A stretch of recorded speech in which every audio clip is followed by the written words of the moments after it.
Today we are going to be going through every single civilization in the Age of Exploration, and I am going to be making a tier list. This should hopefully help to give you an idea of which civilizations are really good and which are, goodnessly challenged. Let's use that phrase. As a reminder, there are some rules and caveats I will be employing when making this list. I'd encourage you to pause the video and have a read if you're interested. Otherwise, let's get going. We start with Abbasid. Abbasid is a civilization that specializes in defense and science. My dinner gives us 30 gold for each rural population of a city when I create a specialist. Rural population, of course, is defined by anybody outside of the city. We're talking about things like camps, woodcutters, unique improvements, plantations, and fishing boats. In Axum, for instance, because I have 8 rural population, if I was to, say, deploy a specialist into this city, I would get 8 times 30 gold, which is 240, a large amount. The nice thing about this ability as well is it applies to any city, and you can kind of force it in by moving population off these rural tiles if you wanted to. Obviously you get less and less each time, but it gives you more and more specialists. Make sure you hook up all of your settlements with some lovely feeding towns, and your cities will grow in no time after the growth changes of 1.2.0. The House of Wisdom is one of the better wonders of exploration. It is hidden in the mastery of society. It is rushed by the AI pretty quickly, but it gives not only science but also 3 relics. Brilliant if you're going for that cultural legacy path alongside the scientific one. It is unfortunately hidden quite deep into the tree, so you won't get to it any easier, but it's one of the better wonders, so the rushing of it is fairly nice.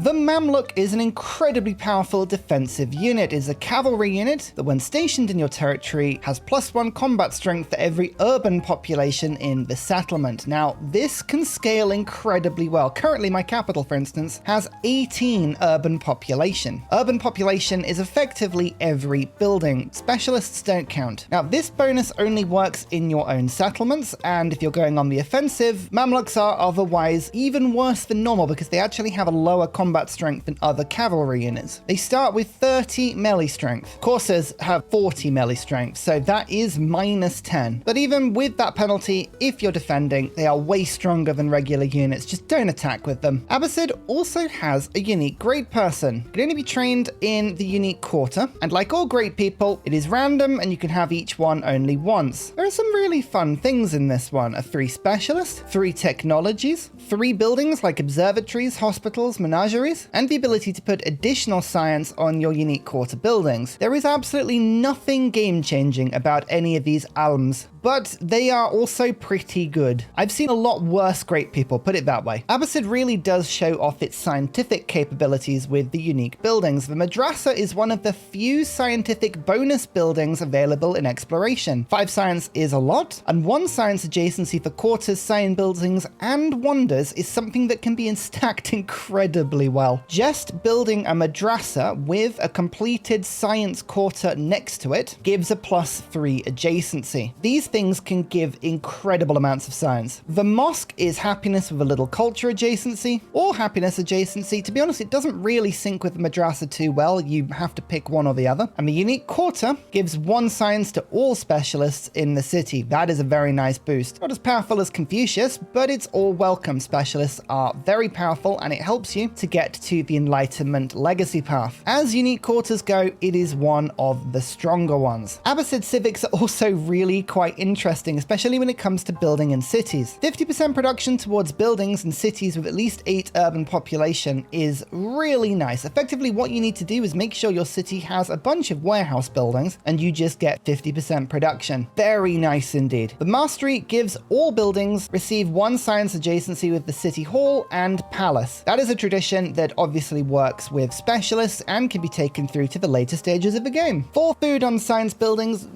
take it or leave it. But City of Peace is an amazing ability and gets better throughout the game. 2 happiness on resources in settlements with a temple gives you wild amounts of happiness very quickly. Science equal to 25% of trade income is so small you will barely notice it. Mamluks gaining skirmish, giving them 50% from flanking. Again, you're using them on the defensive. You won't often see this particularly used well. Sales and trade though, 3 gold and science for each resource assigned to cities with at least 8 urban populations population. Well, that stacks there with the happiness, filling up your cities with tons of camels and tons of resources, which you're likely to have because camels are needed to unlock Abbasid in the first place, can give you very large amounts of science. Finally, 15% science in cities with at least 8 urban population just extrapolates this even further. And 4 science in towns is yet another thing that can be taken on into future ages when the settlement limit increases. Last but not least, a little bit of happiness towards specialists is just a 3 boost. The civ to compare Abbasid to are the Mayan Empire in antiquity for all of the outrageous science bonuses you can have. It stacks, it stacks, it stacks. It means that you can use Abbasid in war, it means you can use them for science victory, but most importantly, you unlock things like your buildings even quicker to build the population of your capitals even higher. 8 urban population is a criminally low threshold to hit. It's so easy to do. The only thing holding Abbasid back is they can be a little bit slow to start in an age. And as you'll see, some of the bonuses in exploration are so wild, actually, even though Abbasid is very, very good, for me, they're not S tier. For me, they are going to be popped into A tier. Still incredibly strong, and I would put them in S tier if it wasn't for some of the choices we're going to see in a bit. Next, to a DLC civilization, Bulgaria. Crumb's dynasty receives production in all cities when pillaging buildings equal to 50% of the yield or HP gained. All combat units receive -3 combat strength against districts with medieval walls. Bulgaria are a pillaging civ. Attacking cities and conquering them they struggle with a little bit, but if you pillage yields, every single city you have gains production. Now, it's worth bearing in mind that this was patched in patch 1.2.1. It used to be that this was a food bonus. Now it is a production bonus, which has weakened Bulgaria slightly. Sure, it means the bonus can be kicked in earlier, but it means that this can't be taken as a tradition into the modern age, which is a shame because it was being used to like 3-turn projects. It was incredible. Pillage yields don't look like they are particularly high, but they are. And the thing to remember is that the production goes to every city you own. Currently, I have 3 cities in this playthrough, which means if I pillage a tile, all 3 gain production. And as you will see later, it is possible to very, very, very hilariously increase the amount of pillaging yields you get. We'll talk about that in a second. 30% production towards Realer Monastery. This isn't so good. Realer Monastery is hidden in the tech tree under heraldry. The AI beelines this like anything. I don't know what it is about this wonder, but they love it. It's quite good. 3 relic slots and a relic every time you build a wonder, including this one, gives you an option to get relics without needing to use your religion. But Bulgaria doesn't unlock it particularly quickly, and trust me, the AI will grab this one. If you can get it, fantastic. But don't be surprised if you don't. The Bulgar is a unique cavalry unit that ignores rough terrain for movement and opposing units' combat. Effectively, the enemy cannot gain a defensive bonus for standing on rough terrain, and you can move through it with no movement penalty. You yourself gain 3 extra combat strength when you're fighting on rough terrain. These are basically just slightly more maneuverable, slightly beefier units that are fantastic at pillaging anything on rough terrain, such as mines. This is where we get really good though, the Tarkan. This is a unique army commander with 3 movement. Units in its command radius can pillage for no movement cost. What this means is that as long as your army is being escorted by a commander, this one, for instance, has the merit promotion or commendation, so it has an additional range. All pillaging costs 0 movement. If you gain the assault initiative promotion, you can also unpack units with movement, have them pillage, and then bring them back into the commander. It makes pillaging so easy to do because normally it would take 3 movement. Again, we'll come back to pillaging in a second. The hidden fortress is a unique improvement. It can't be placed next to another hidden fortress, but it gains 4 production and must be placed onto rough terrain. Units on the tile gain stealth. It counts as a fortification with 6 combat strength when defending. Now you can use it as a defensive tile and it can be pretty good, but the main bonus of these is effectively sticking production on a tile that is already giving you production. Hidden fortresses are insanely productive tiles. You can see this one already has 10 production. There's one here with 9 production, and the mine next to it, this would give you 10 if this tile was improved. Bulgaria needs an army. Hidden fortresses are a fantastic way of producing that army pretty cheaply. Bulgaria comes together properly when you start to look at the civic tree. False Retreat used to be Bulgaria Bulgaria's main ability, now it has been swapped here. This is a tradition that can be taken through to next age. Receive food in all towns when pillaging improvements. So whatever production you gain, you now also gain food. This means that your towns continue to grow all the time, even if they are specialized. A bit annoying because if it gains a population, you have to then re-specialize it, but that's a bug. That'll be patched at some point. Towns gain food, cities gain production. Combat units receive 5 combat strength when you have at least 5 relics on display.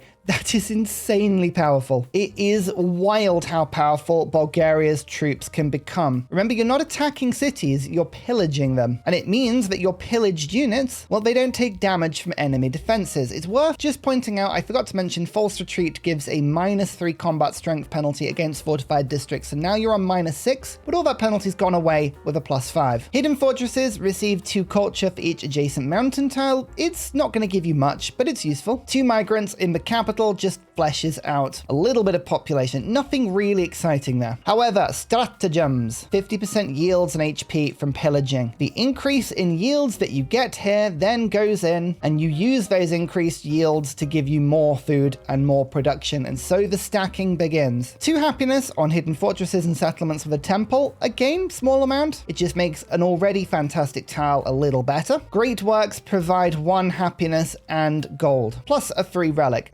Again, nothing too exciting down there. It's worth pointing out that commanders also have a promotion in logistics called looting, where you can gain an additional 50% yield and HP from pillaging. I'd recommend you go for that. Now, why are Bulgaria so good? It's percentage boosting, pillaging, stacking that hits all cities. Bulgaria can print army like nobody else. Bulgaria can produce wonders like nobody else. The more cities you have, and you're going to have a lot of gold from pillaging, the more production you gain from every time you pillage. They are insanely strong at producing almost infinite amounts of production. And it's worth bearing in mind that Mausoleum, if you can get it, which can be tricky, but if you can conquer this or build it yourself in antiquity, 100% yields make Bulgaria even better. Now, you don't need that yield. 150% yields are already pretty good, but 250% or even 300% gets wild. The trick with Bulgaria is that you pillage and take from other people with incredibly strong unkillable units to give yourself insane economic benefit at the detriment of everyone else's. They are an S-tier civ. They take a little bit of time to get used to, but once you get used to them, they are insanely strong. I would recommend them. We now travel to Chola India, an empire steeped in trade and naval power. +1 trade route from the improved trade route relations action seems like a bit of a mouthful. Let me explain exactly what it does. Most leaders only can put 1 trade route per civilization up. If you take a merchant, you can make 1 trade route per civilization. If you want more than that, you go into the diplomacy and you press this button, improve trade relations. If it's accepted, you permanently increase the number of trade routes you can establish with the other civilization by 1. With Chola India, this increases it by 2, effectively meaning that if you want to put lots and lots of trade routes up on the map, or if you want to focus lots of trade routes to one particular person, you can do so spending less influence. Now, this is sort of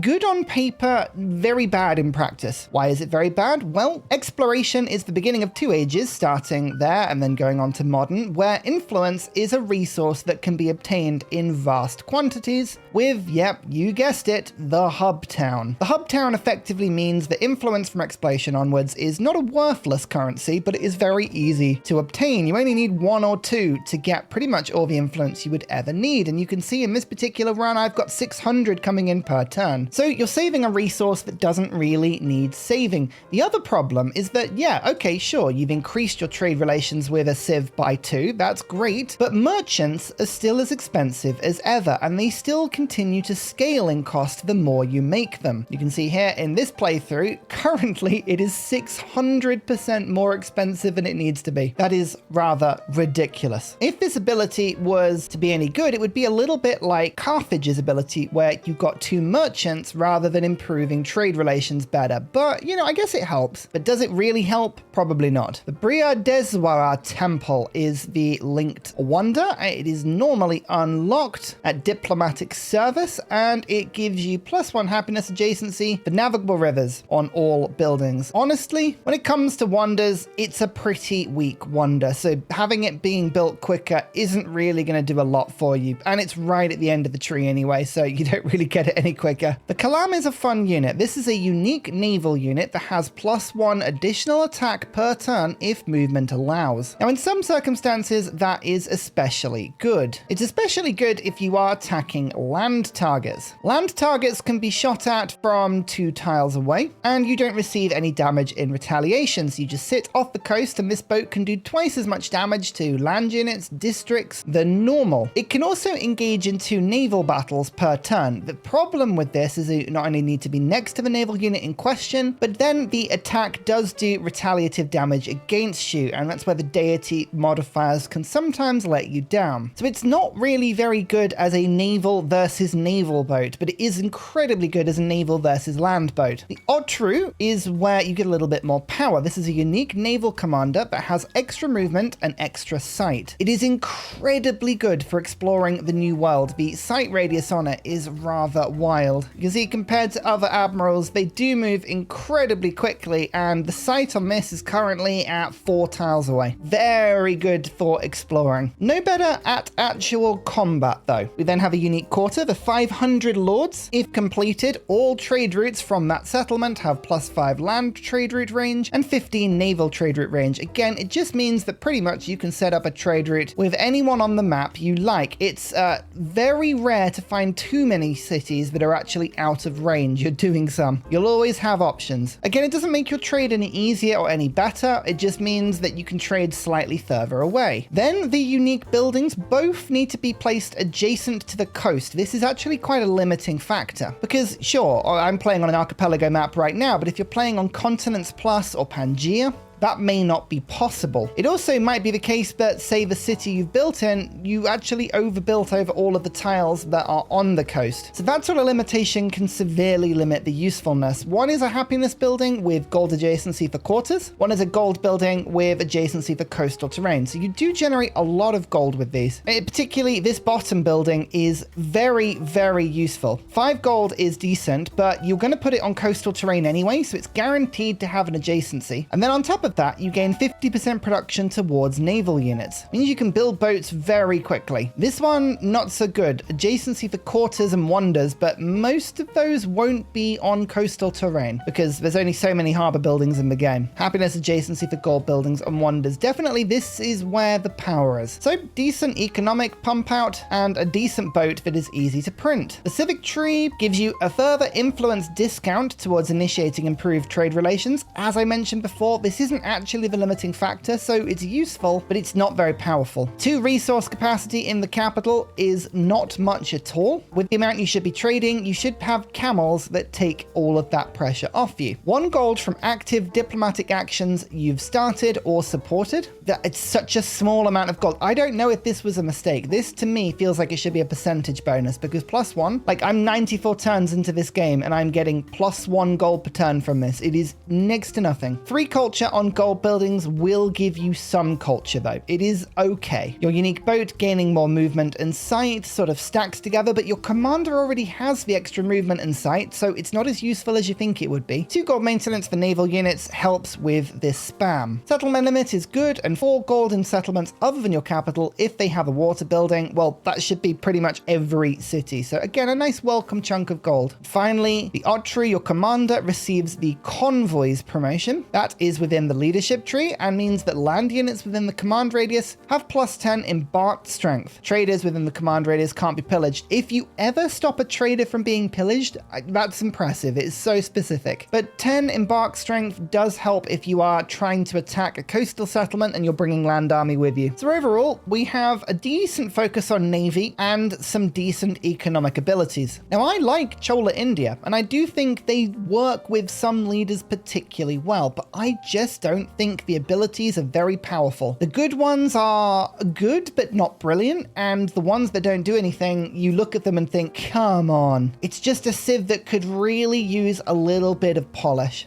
I'm torn between C and D tier. I think in this instance, because we're going to have to start putting this for some people. Yeah, well, we're going to go for C tier. I'll be nice. As I say, the tier is below the fun I have with them. They are a good fun civ, but they're just not that powerful. Next, we move to Hawaii. A civ that once, like Icarus, flew too close to the sun. So close that Thraxis nerfed them heavily. Hawaii gained 25 culture each time a settlement expands to marine terrain. It is not a meaningful amount of culture. Maybe if you have 7 or 8 expansions in the same tile, potentially, but no, not really. You're unlikely to get a huge amount of culture from that. Maybe at the start of the age, that's okay. +1 happiness on fishing boats is a small, very small boost of happiness. Sure, it helps, but it's really not that crazy. 30% production towards constructing Hale Okiwe. That is a wonder hidden under inspiration. AI rushes this a lot. This gives culture when building on coastal terrain, and it has relic slots. It's hidden right at the end of the Hawaii tree.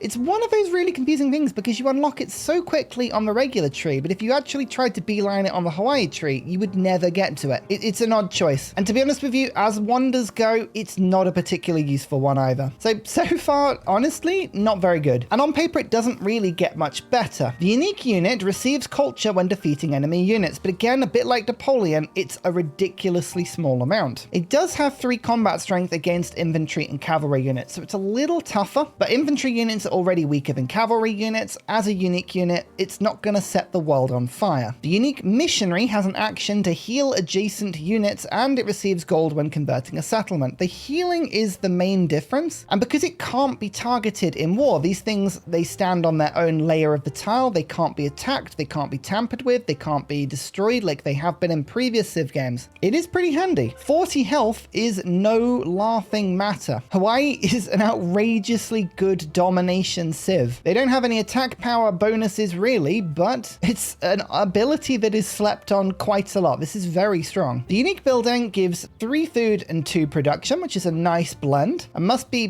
placed on an existing improvement in grassland or tropical, so it is quite map specific. Be careful when choosing Hawaii if you had a desert or tundra start, for instance. Adjacent farms receive culture. Again, very small amount. You won't likely build many of these. They are mercifully cheap though, like very, very cheap. But I mean, look, it's not a very large bonus at all. Also weird that a lot of Hawaii's bonuses are about coastal terrain, yet their unique building is a land building. I've always found that to be very odd. So far, to be honest, apart from a missionary bonus, Hawaii is a bit rubbish. So why were they an S tier Civ beforehand? Well, it was because of some of the civics. Mana gives culture for every time a storm, flood, or volcanic eruption has provided fertility this age. It can lead occasionally to some very fun tiles, but really the numbers here, they're not spectacular. 50% protection towards constructing culture buildings is quite handy, and especially in the modern age, that can be a useful tradition. But defeating an enemy unit with Liamano, it's not a lot of culture. Food on culture buildings is interesting, but this is a heavily nerfed ability. This used to be additional food on food buildings, and it was a really strong ability because it used to impact things like granaries. Hawaiian granaries used to do amazing things for the growth of towns and cities. Alas, culture buildings are harder to put down, so this is nowhere near as powerful as it used to be. 2 culture for your unique improvements and settlements with a pavilion. It's a small bonus, but it's easily done. And here is the biggest nerf. +1 culture on marine terrain. This is a tradition that you could take into the modern age. It used to be 2 culture for all marine terrain. That was very powerful. 1 culture is a big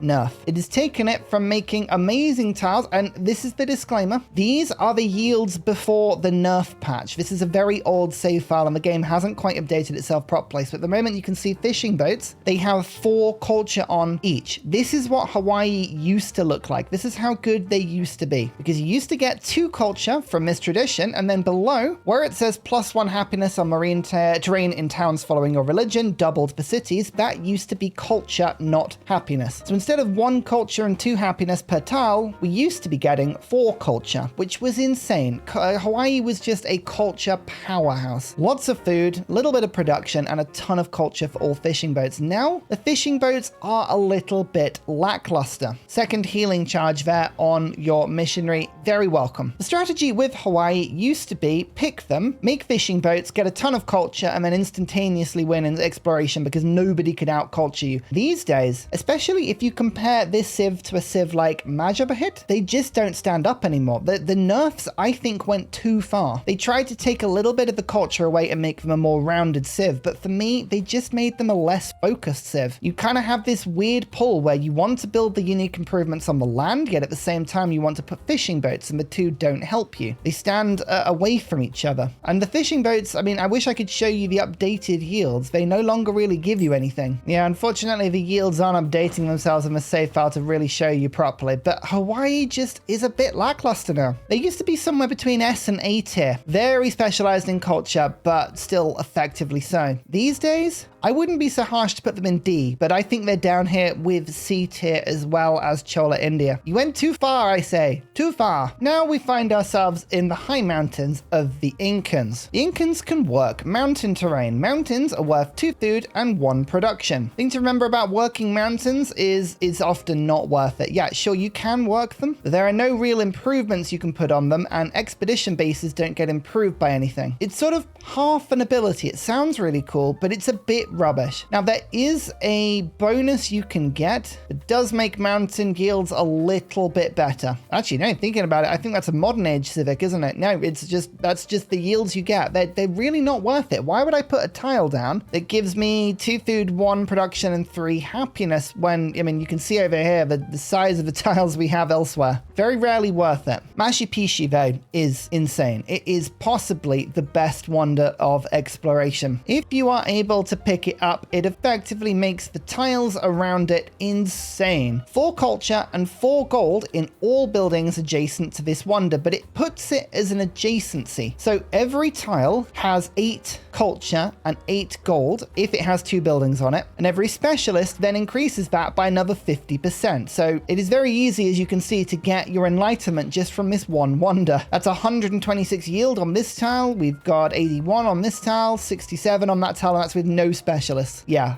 wild. Absolutely wild. Majapahit is locked behind urban planning right at the end of the tech tree, but the Incans unlock it right at the beginning. So that's an amazing rush. It guarantees you the wonder if you can put it down. So that is a brilliant adjacency and combination. The unique unit is an archer ranged unit that has +1 movement and ignores movement penalties from rough terrain. It also has 5 combat strength when attacking from rough terrain. Stick it on top of a hill and it does a decent chunk of damage. It's not going to be the sort of unit that will win you wars, but it really is quite good at defending. Yeah, solid, okay unit that. The unique scout is deceptively good. It's incredibly cheap because scouts are incredibly cheap and they don't get more expensive with ages, but it has increased movement and sight, and it ignores mountains and rough terrain when it looks around. So if you want to explore in the age of exploration, this thing can just discover entire continents so easily. I mean, look at this thing. It has 4 movement, a ton of visibility, and it can just sort of whiz around the map exploring whatever you need it to. It also still has the search ability, which is handy, so you can just go bam, like this, and hey, that is without mementos. It's deceptively good. Then the terrace farm recently changed. The recent patch has made it slightly less powerful, but much easier to place. 4 food,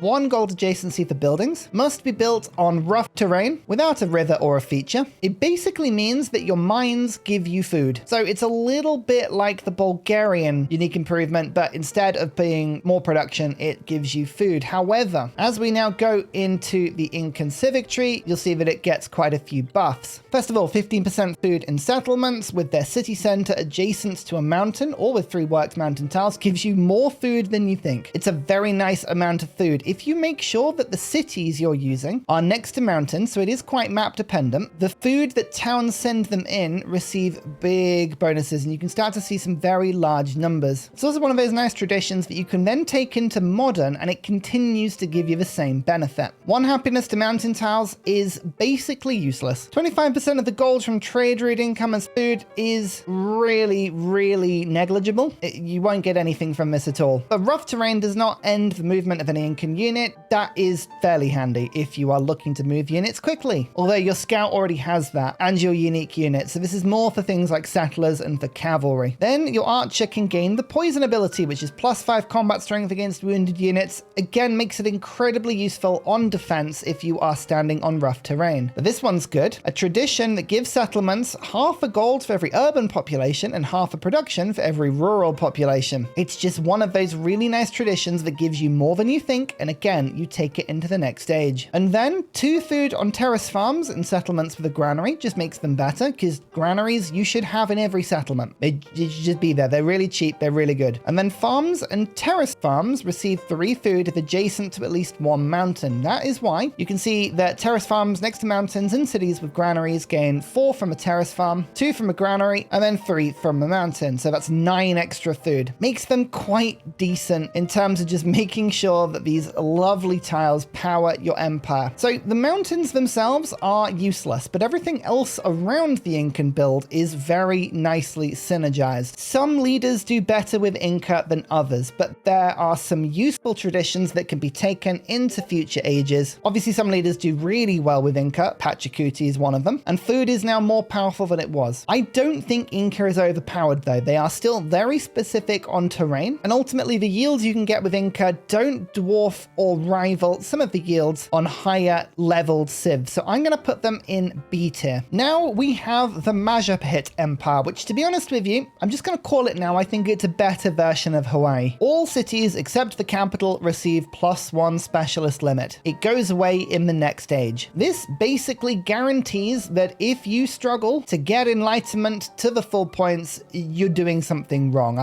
Unfortunately, it just is really easy. Okay, it's really easy. Every city outside the capital has 1 extra specialist place. It adds up so nicely. Borobudur is the wonder found at bureaucracy. It gives 2 food and happiness on quarters, making the first specialist on any quarter effectively 3. It is a lovely wonder. It's a shame it's right at the end of the tree. You don't unlock it any faster, but it's a strong one. If you can build it, I would always advise doing so. It's a nice, good chunk of happiness. The Ketbang is the unique naval unit that has 5 combat strength against other naval units, which is incredibly helpful when trying to wrestle control of the seas from other civilizations. It can also pillage within 2 tiles for 1 movement, which is really handy at destroying the economy of people that you are trying to kill. It is a really strong naval unit, and I love using it. Some very strong power, and I love the way that it can just defeat other naval units so well. It really helps against the crazy deity combat bonus. The unique missionary gives you culture as well as gold every time you convert a settlement. I'll be honest with you, you don't notice the gold, you won't notice the culture. If this gave the amount for every population, it would be worth something, but right now it's not. The unique quarter gives 10% extra gold towards converting a town to a city. It encourages you to make more cities, and if you can build a few of these quarters, the gold discount to making further cities in exploration, but then into the modern age, is a big boost. It's a really nice boost. You can save thousands of gold if you use this properly. Because it stacks, it's lovely. You can see this in action here. Only 923 gold to convert this 10 population settlement. I think we have 4 of these, so that's a 40% extra gold towards all future cities. Really handy. Within it, we have the Meru and the Candy. That's 5 happiness with adjacency to the mountains, and 5 culture for adjacency with coastal terrain. I don't like it when they are split like this, but it's not the worst. Anything that gives culture and then more culture for being near the coast, it's okay. These buildings are fine. It's the quarter, that's the bonus that really helps, because you want as many cities as possible. The more cities you have, the more specialists you have with your other abilities. Then we go into the civics. 33% extra food towards maintaining specialists, it's not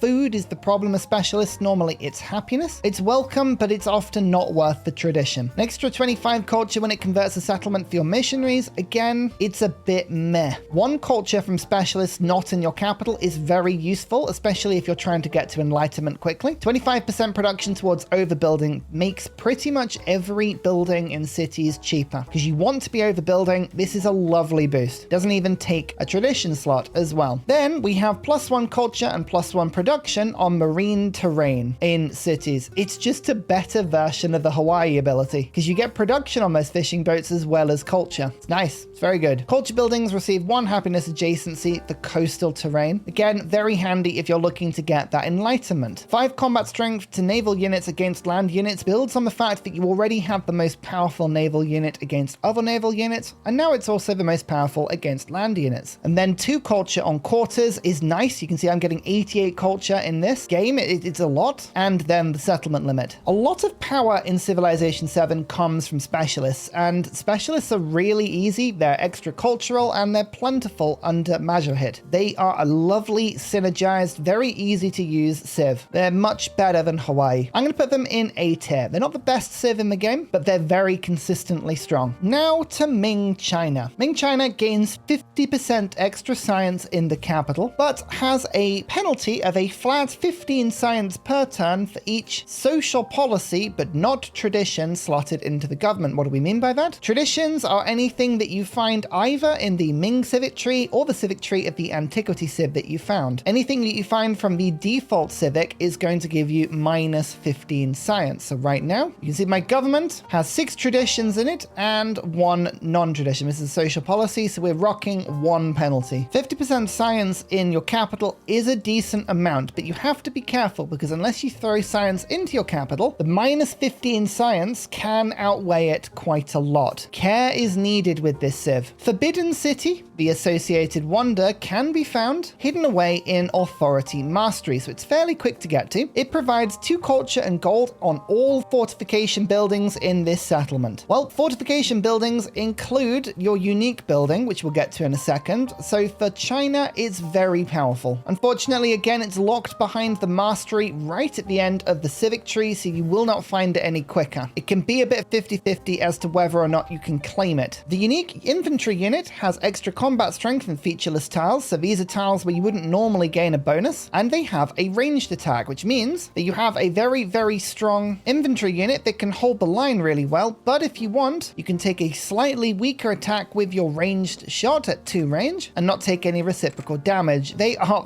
really solid units, and I love them. Difficult to kill, very defensive, and the fact that you can do unparryable damage is lovely. The unique merchant gives 100 gold when using the create a road action. You will barely ever do this. It is not worth it. If you know how, you can much easier create roads you need by actually trading with people. Like for instance, if I wanted to connect Lindsay to this city, rather than using build road, I would just simply make a trade route like over here somewhere, and it would do the same thing. So this 100 gold is, I'll be honest with you, it's pretty useless. A lot of these merchants do need looking at.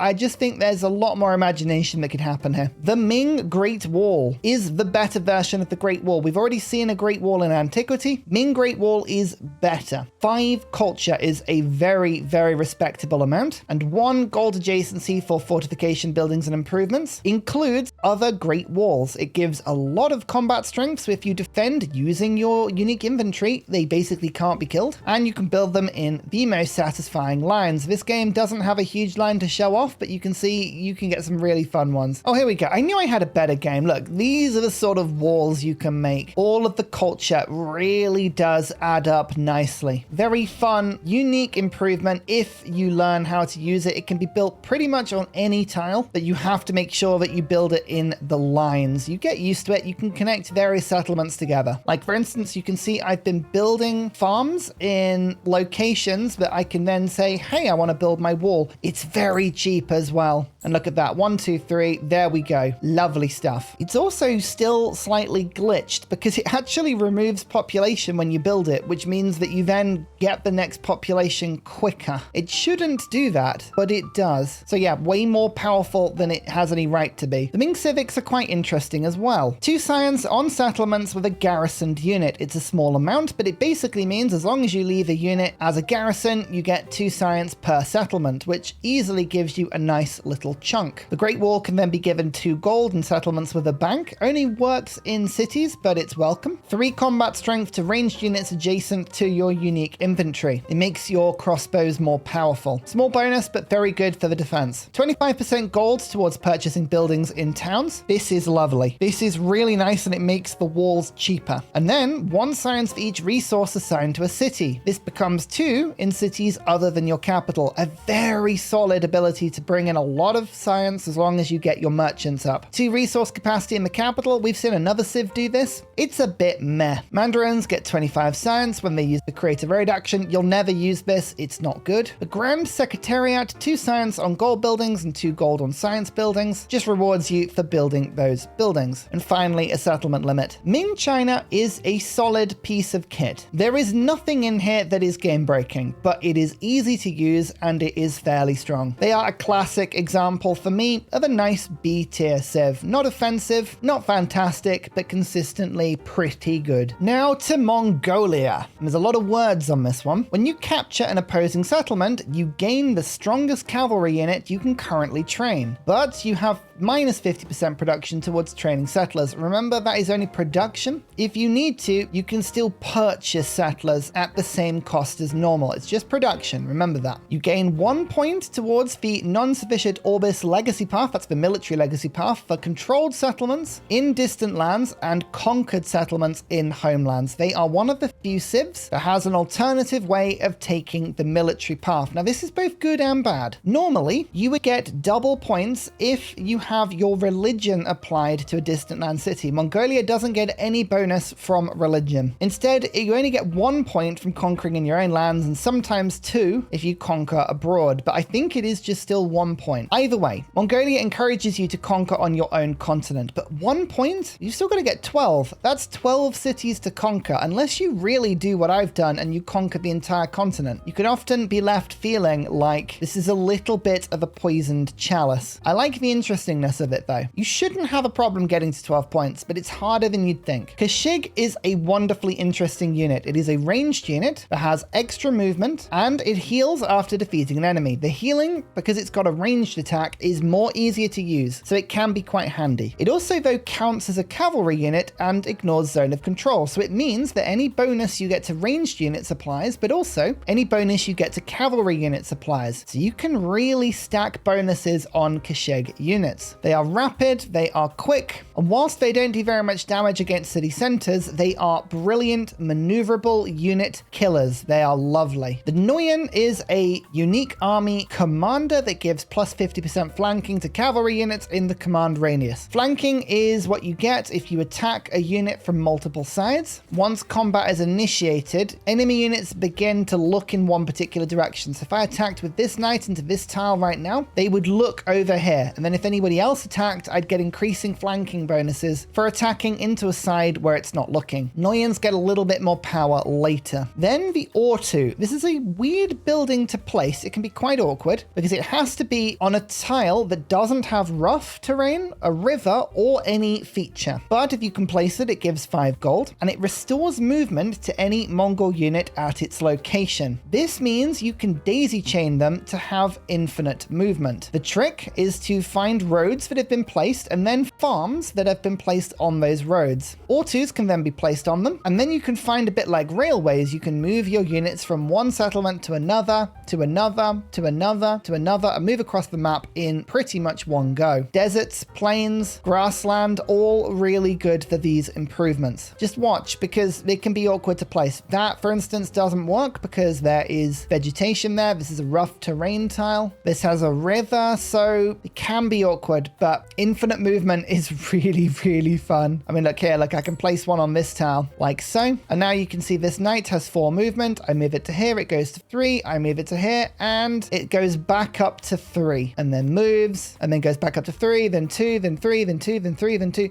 you see what I mean? Infinite movement. I don't have a very good example to show you on this map, unfortunately, but yeah, imagine I've got one here and then one there and then one here and then one here, then one here, and you can just go pop, pop, pop, pop, pop, pop, pop, pop, and never stop. It means you can reinforce your troops super quickly. So a very war-y civ. Are they good? Well, let's have a look at the civics. The wonder associated with Mongolia, the Erderenzu, is just, it's okay. It's not very good though, because creating a cavalry unit giving you culture doesn't give you that much culture. It does give you, in the same way that the room ability does, culture if you upgrade the cavalry unit, but it's never enough to really do too much. 4 happiness in settlements not founded by you is a fantastic tradition that helps you to deal with settlement limit. The worst your settlement limit happiness penalty will ever be is minus 35 happiness. Just adding 4 to that makes it significantly less. Captured towns do not cost double to convert into cities. There is a mechanic in the game where if you try and make a conquered settlement a city, it costs twice the amount of gold. Not for Mongolia. A bit niche that, but it's useful. But just look here. 1, 2, 3, 4 settlement limit. Most civs have 1. Mongolia has 4. Huge settlement limit buff. Fantastic to see. Makes it very useful. A 3 Noyan, that's a 3 commander. You might as well just take it. +1 movement to cavalry units is incredibly effective. Now, unfortunately, the Ortu doesn't reset movement, including this +1 movement. That's why the knight, even though it had 4 movement, was only resetting to 3. It doesn't factor in that extra movement. But having your knights, your lancers, and your kashigs move quicker is really handy. And then +3 combat strength or cavalry units means they become wrecking balls. 25% extra production in cities not founded by you is a really big percentage boost. You have to think about this because you have to conquer cities and then use those as your main cities. It takes a little workaround, but it is a large amount of production. And if you build R2 in settlements that you did not found, that is another 4 gold. It rewards you for reinforcing your own troops. As you can see, the idea behind Mongolia is you spam and spam and spam troops, and then you just take over the world. If you know how to do it, Mongolia is possibly the best domination civ in the game. Very, very fun. Now, in my opinion, they are almost as good as Bulgaria, but not quite. The difference between Mongolia and Bulgaria is Bulgaria can give huge economic benefits to pillaging around, whereas Mongolia can come up against a slight problem where you don't really have the science or the culture or the economy generally to sustain a war effort whilst you are at war with everybody. They can be a little bit one-dimensional. That's why I'm going to put them in the A tier. Compared to Bulgaria's ability to just power your economy through, they can come undone, but it goes without saying, they are incredibly strong. Now we have a look at the Norman civilization. Land units receive +1 movement when embarked, and land units adjacent to the coast receive 5 combat strength. So if you're transporting your land units from one continent to another, you will find that they move nice and quick. Embarked units are also stronger, which means they have more defense when being attacked. They can navally invade better, but you also have that combat strength if you fight on tiles that happen to be next to the sea. It's situational, but +5 combat strength is nice. The associated wonder is the White Tower, which is hidden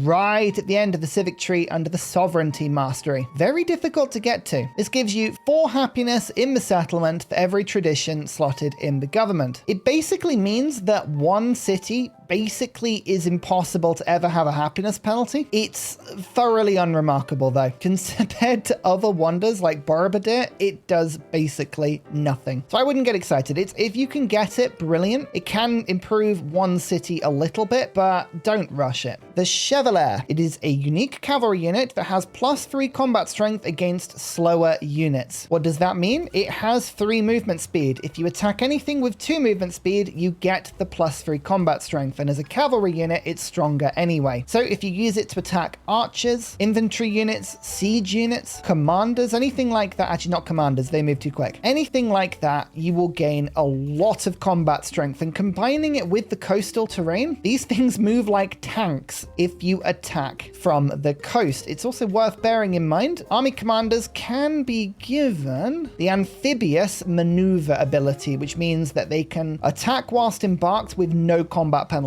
If you can gain that with a Norman invasion, my lord, they can be incredibly strong. It's really, really specific though. I've yet to really utilize this in a game, and I've even tried to. The unique settler pretty much works like a regular settler, apart from the fact that when you make make a new town, it starts with medieval walls. These are very strong walls, and it acts instantly defensive. It actually is pretty handy if you're settling in contested lands, or if there are enemy navies patrolling around. It makes them much harder to conquer, but if you try and settle without an army backing it up, you're still going to lose that settlement, so be careful. Then the unique quarter, the donjon, which got, in inverted commas, buffed. I think it is a decent buff. Previously, it just gave a 3 Chevrolet unit when completed. It was a one-off bonus and it did nothing in modern. It was rubbish. Now it gives a plus 10% production towards training cavalry units. That's quite nice. That's a stacking bonus. If you have 4 or 5 of these, then production towards cavalry is really good. And that means, especially in modern, when you can produce tanks, you can have a lot of cavalry. The Bailey is a culture building. The Mott is a happiness building. +1 culture adjacency for medieval walls and wonders. It's really difficult, but if you're happy to build walls, you can get the adjacency on these buildings pretty high. The Mott needs to be built on rough terrain, but if you do, it gains 8 happiness, which is a brilliant thing to get your specialist yields on. As unique quarters go, it is actually one of those ones that can very, very easily hit 40 yields. So if you're going for the science, it's a very decent quarter to get. And you can see once you start adding them up, look at that, minus 50% production on Chevrolets. Oh yes, I can just produce these like anything. So the Normans so far are one of those civs where the abilities, to be honest with you, don't read very strong. But when you think about them, you realize they're a lot stronger than you think they are. Like a lot stronger. Let's see if that continues in the civic tree. 50% production towards constructing fortification buildings. That helps you to build the walls really quickly, and as a tradition you can take forwards. Again, for your donjon, the unique district, helps you to get that adjacency. It's okay. Specific, but okay. 1 combat strength to the Chevalier for every tradition slotted in your government. I love this ability. It's easy to get +6 to +8 combat strength on your units. They become wrecking balls. Extra social policy slot helps you to do that. And the Jure gives a little bit of culture from palace and 2 happiness from city halls.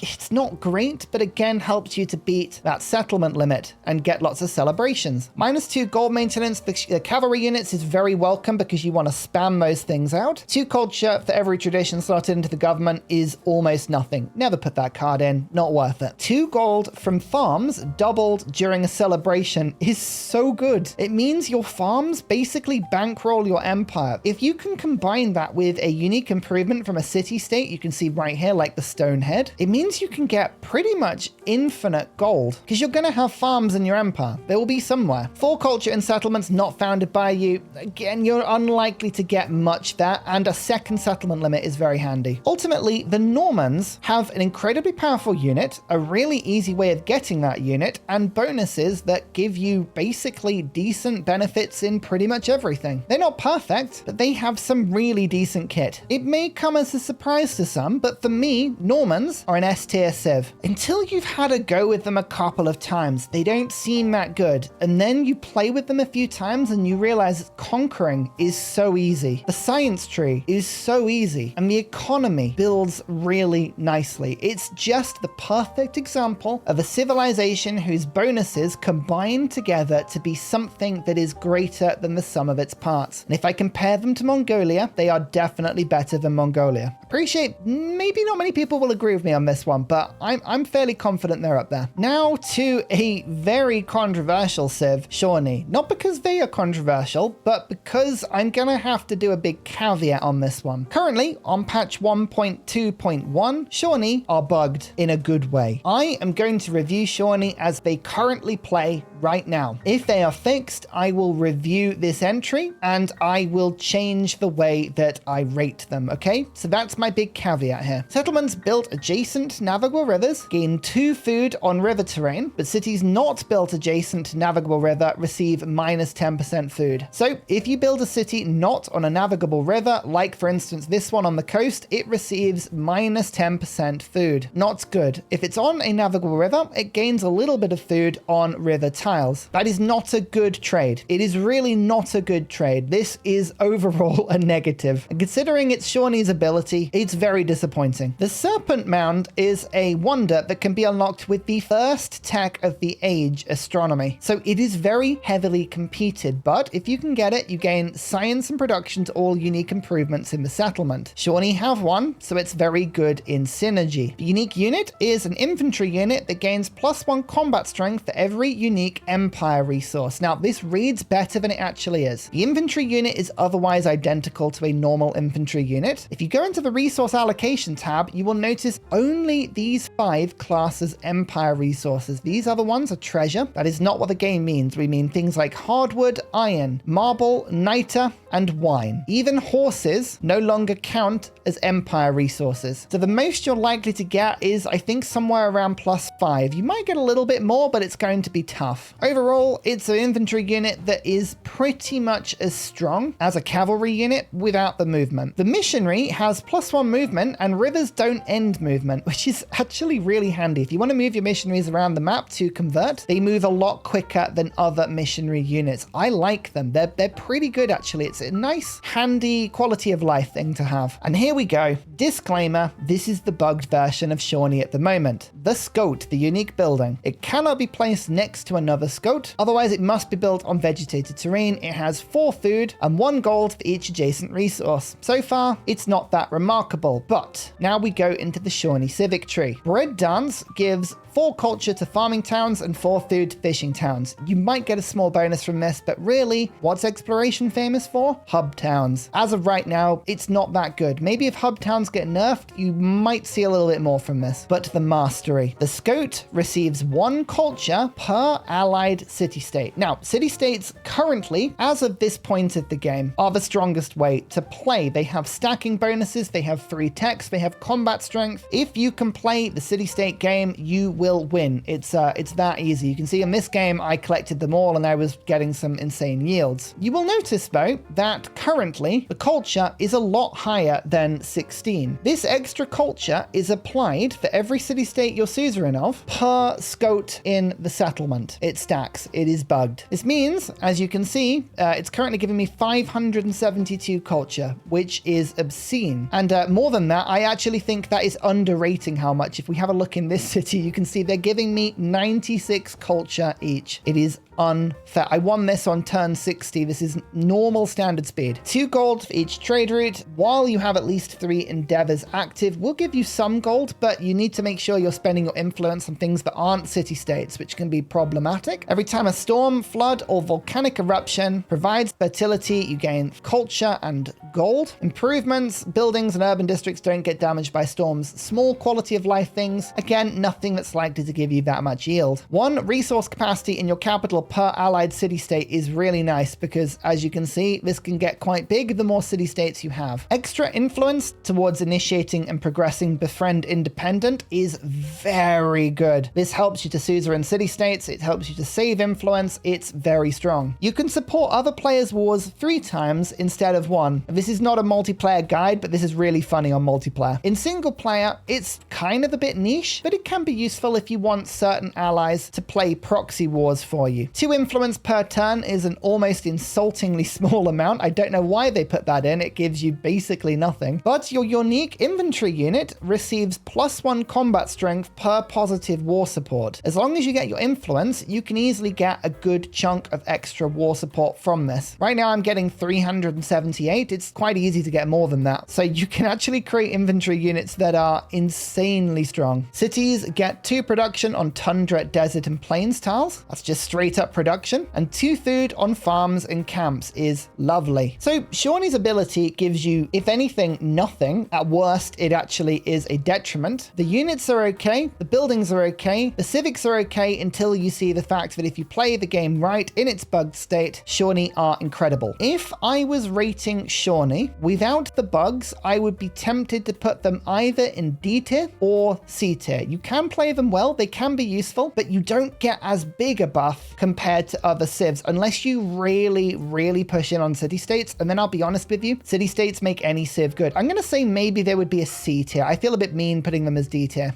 Do I? No, I've got to put someone on D tier and not as good as these two yet. We'd have to be D tier. However, what we're going to have to do is add a rank above called S++++.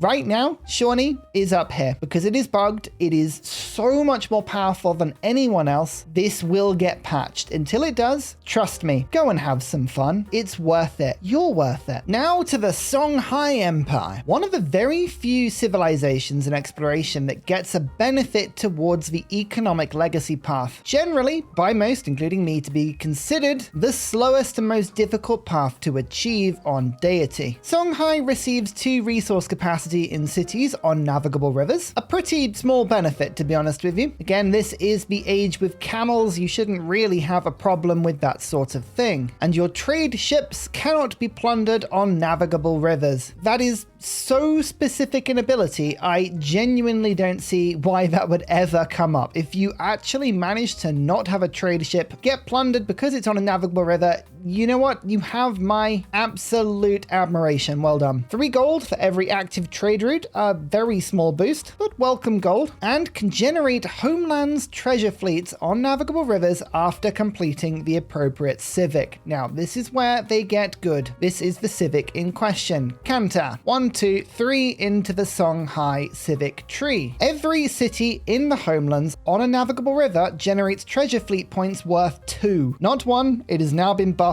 to 2. In the age, you are required to get 30 points. Every city giving you 2 every 8 turns is a massive boost as long as you settle the rivers. The best Songhai runs kind of lead you to needing to look ahead, settle accordingly. In this particular run, for instance, I have 1, 2, 3, and then a little sneaky 4th city on navigable rivers. So I'm actually generating 8 points. That is a huge increase in treasure generation. Settling 8 treasure resources in other lands is very tricky to do. What about the rest of the kit? 30% production towards constructing the Tomb of Askia. Very nice one, this one. Hidden in mercantilism, it is unlocked earlier at Ships of the Desert. It gives even more resource capacity in a settlement and 2 gold and 1 production for every resource assigned. If you can build it in a city with a lot of resources like I have done here, you can create economic and productive mega hubs. As wonders go, it is a very strong one. Gold Bangles Inventory is a regular inventory unit that has +5 combat strength when fighting on resource tiles. It also gains extra gold from pillaging trade routes. The pillaging trade routes, you're not going to see a huge amount, but 5 combat strength when fighting on resource tiles can be incredibly effective if the spawn is good for you. Sometimes it's better on the defense because you know where your resources are, but you can also attack into enemy land. It's just a bit fiddly to use. It's not going to win you any domination victories, that, but still, welcome combat strength. Just like every other unique merchant, this one is a little worse than having a regular unique unit, but it actually has some good bits. It's cheaper to produce. That itself is a big increase because it means you can put more of them out. When you create a trade route, receive 100 gold if it is a trade route with at least 1 navigable river. Small gold boost, doesn't make up for the cost, but again, it's actually, as merchants go, it's one of the better ones. Then the Caravanserai. 5 gold, 1 adjacency for navigable rivers, and resources must be put on desert or plains. Honestly, not the best unique building. The yields can be a bit fiddly. You're not going to actually put this in towns very often because if there is a navigable river, you're going to want to make a city out of it. And if there is a navigable river, you're not going to want to put that improvement down next to it because you would rather do like what I've done. Instead of putting it on this tile, you end up putting the bazaar and the guild hall. So it actually competes quite heavily with buildings. So yeah, I don't like it. Sounds harsh. I'm not a huge fan, but if you have a lot of desert and plains, you can spam it in towns, I guess. On the civic side, Timbuktu gives 2 gold on mines if there is at least 1 gold building in a city. Mines are frequently used improvements in cities, and actually it's a good reason to put your unique building down. Extra gold is always always good, but to be honest, plus 2 gold per mines is a very small bonus. 50% production towards constructing gold buildings is welcome. You take it into future ages, helps you to stay rich. Then your unique improvement receives 2 gold in settlements with a bazaar. More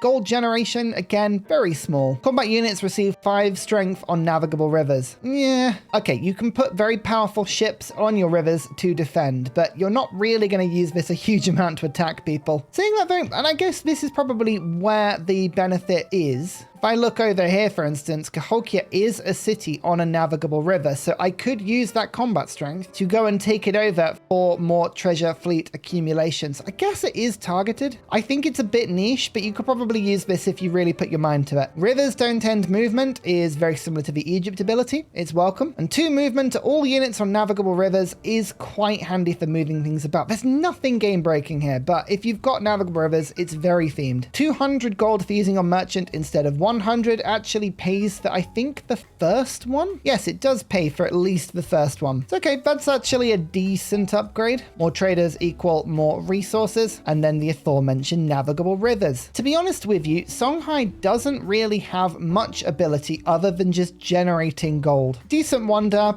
pretty meh buildings and units, and apart from the fact that they generate economic legacy points unlike anybody else, they're really good at that. Their kit is a little bit meh. The big caveat with Songhai is if you're looking specifically to go down the economic legacy, they are incredible. They are the best at it by a long way. It's also worth noting that gold is a really useful resource because it can just be applied around your empire like nothing else. If I compare it to the other generic-ish kits like Inca and Chola India, I would say they are more powerful. They're probably somewhere between A and B tier. I would have put them in B tier, but I think with the boost to treasure fleet points, which is really quite handy, I'm going to put them in A tier. They're not quite powerful enough to demand the S tier rank. If their kit was a bit stronger, if their traditions were a bit stronger into future ages, I'd put them up there, but this is fine for now. Without the treasure fleet points though, I would leave them in B. A is good. Finally, we see the Spanish Empire, who have 15% gold towards converting a town into a city, or 30% in distant lands. This means you need slightly less gold than normal to turn your towns into cities, and especially less gold if you're doing it in distant lands. Spain is a civ that requires you to have a lot of cities, so this is a welcome boost. Production towards El Escorial is very welcome indeed. It's one of my favorite wonders of this age. Hidden normally in the mastery of colonialism, so it takes a little while to get to it. It gives happiness to cities within 7 tiles of it, but also, most importantly, 1 settlement limit alongside your 3 relics. Settlement limit is brilliant. The more settlement limit you have, the more trade you can do in your own empire, the more resources, the more economy, the more trade hubs, the more cities. It's just more. Unfortunately, it's hidden all the way down here in New World Riches Mastery, so you don't really explore it that much quicker, but it's a good wonder to have production towards. The Tercio is a regular inventory unit that has higher combat strength and additional combat strength against cavalry units. Sorry, adjacent units receive additional combat strength against cavalry units. When it says additional combat strength, it's 37, and that goes up to equal to 40 against cavalry if there's a second one stood next to it. So it's a little bit stronger, but still, it's not a cavalry unit. It's a bit slow, doesn't really have any other abilities. The Conquistador. A great person, has to be in a city with a wharf to build it, and like all of the others, you only get each one once, and it's random. Unlike other great people though, they can always embark in the ocean, and they can only be activated in distant lands. The always embark in ocean thing is interesting here because you can unlock wharfs at cartography, which is quite early on, so they can be used to go and explore the new world should you wish. It's another alternative than just sending troops over. Some interesting conquistadors as well. They can give fleet commanders extra movement and sight. You can generate 3 units, give additional movement to treasure fleets, quite handy. Suzerain independence immediately, generate some raw yields, or they can even create new settlements settlements. There is one ability hidden in here as well, which is very useful. Activated on any water tower, this is Christopher Columbus, to reveal the world map, except for the interior of distant islands. This basically reveals the entire map and tells you where everything is. Very handy. Honestly though, most of these, they just do small things that you already have the economy to do. There's nothing in here that's that exciting apart from that map reveal. Like, they're good and they're worth building, but most of them actually, after the first couple, which start cheap, they get more expensive the more you build. The effects you get from them are probably not worth the production of even building them in the first place. It's a weird caveat, that one. You're looking for Columbus. If you get Columbus, brilliant. You get the whole map reveal and you know where all the treasure islands are. Well, you don't know where the treasure is, but you can take a good guess. Then the unique quarter, the plaza. 2 gold in this settlement for every settlement in distant lands. Now, this is actually a decent chunk of gold. If you can get something between 5 and 10 settlements in distant lands, which you kind of want to do, it's a decent chunk of gold, especially because it's per plaza. 2 casa buildings make it up. One is culture, one is gold. The culture has adjacency for other quarters, and the gold adjacency for navigable rivers or resources. Some drawbacks though. They both have to be built in the homelands, so if you are the sort of person that uses the Spanish ability to make a city in distant lands, well, you can't make your unique quarter there, so tough. And neither building actually gains any adjacency for being on the coast, which is a requirement. They have to be on homelands and adjacent to coast. If you're going to play Spain, you have to remember to leave room for these quarters, because it's really easy not to leave yourself any room, especially like, for instance, if Sparta was a city, tough. That would not be able to have the unique quarter. It's very, very precisely put. Do not underestimate how awkward putting that down is. 4 combat strength for all units in distant lands is a very handy bonus that can be taken into the late stages of the game. 4 combat strength is a big boost, and it means that your units can be quite powerful indeed, especially at taking over those distant land settlements for your treasure or for your domination points. 1 movement to treasure fleets is handy. You can get up to 2 movement with the Conquistador. Just means your treasure moves around a little quicker. 2 gold for each resource. This is an ability that reminds me of, is it Axum? Yep, sure. Very nice. 10% food and production in settlements in distant lands. Just rewards you for having settlements abroad. They only get 1 settlement limit, which is a shame. I would have liked a civ like Spain to have more limit, but there you go. Fleet commanders receive the flotilla promotion. That is this. 2 unit slots and land units can pack into this commander. It means pretty much from the beginning of the age, your fleet commanders can carry 6 boats with them instead of 4, or you can bring over things like settlers and armed units to the new land before anybody else. You have to remember to use it, but it's quite fun. The Great and Most Fortunate Navy is 50% production towards naval units and -1 gold maintenance for them. Oh, no one builds a navy like Spain can. You need to basically displace the oceans of the world to create your navies. Build, build, build, build. All land units receive 2 movement when embarked. Again, very good for moving across the map. Normans need their ability back. Now, Spain would be an incredibly highly rated civ for me because they have a really fun set of abilities with combat strength and the ability to sort of exploit distant lands really nicely. The things that let down Spain for me is this sort of Jekyll and Hyde mix in their abilities. They really want you to use distant lands, but then their buildings punish you for doing so. The Conquistadors have fun effects, but they often don't actually give you the value of the Conquistador itself. The unit is strong, but not as strong as cavalry units, which you might as well just use because the cavalry units have the bonuses in distant lands.